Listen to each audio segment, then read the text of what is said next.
والله بجد كان طعمه حلو قوي، تغيير عن العاده يعني.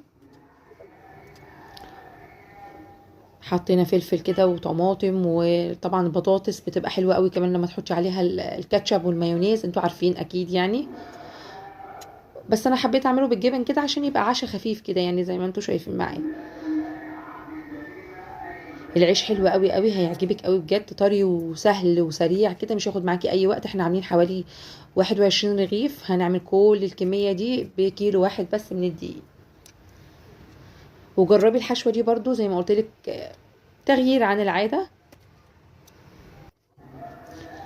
لو اول مره بتشوفيني يا ريت تشتركي في القناه وتفعلي الجرس على الكل عشان يوصلك كل جديد احنا بنعمله. ولو عجبك الفيديو ان شاء الله هيعجبك، يا ريت ما تنسينيش في اللايك.